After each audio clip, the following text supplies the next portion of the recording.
চট্টগ্রামে করোনা সংক্রমণ বাড়লেও নানা জটিলতায় এই ভাইরাস প্রতিরোধে টিকা নেয়ায় আগ্রহ নেই সাধারণ মানুষের। এতে সরকারের মজুত করা লাখ লাখ ডোজ টিকা নষ্ট হওয়ার শঙ্কা দেখা দিয়েছে।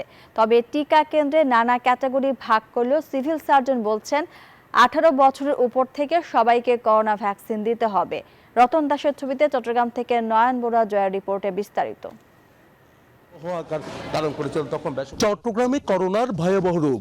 চলতি মাসে মৃত্যু 6 জনের, সংক্রমিত হয়েছে প্রায় 100 জনের কাছাকাছি। তবু করোনা ভাইরাস প্রতিরোধে টিকা নেওয়ার কোনো আগ্রহ নেই সাধারণ মানুষের। কারণ টিকা নিতে গেলেই রয়েছে নানা জটিলতা। যেখানে সরকারের মজুত থাকা করোনা ভ্যাকসিনের মেয়াদ শেষ হওয়ার পথে, সেখানে টিকা কেন্দ্রগুলির ভ্যাকসিন নেওয়ার ক্যাটাগরি ভাগ করা অযৌক্তিক বললেন চট্টগ্রাম সিভিল সার্জন।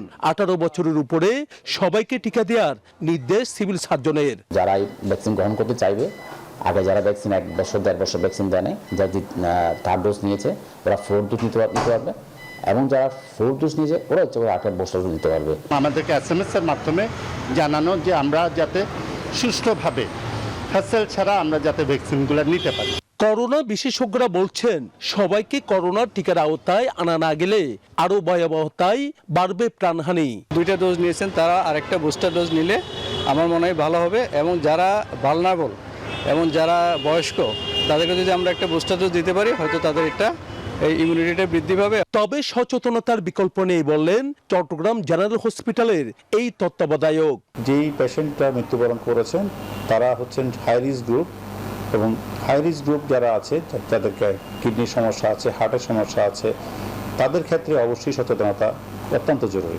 অন্যদিকে করোনার আড়ালে ডেঙ্গু চিকুনগুনিয়ার প্রাদুর্ভাব বাড়ার সম্ভাবনা রয়েছে বললেন চিকিৎসকরা। দেখা যাচ্ছে যে সংক্রমিত। নয়ন বড়ুয়া জয়, নিউজ 24, চট্টগ্রাম।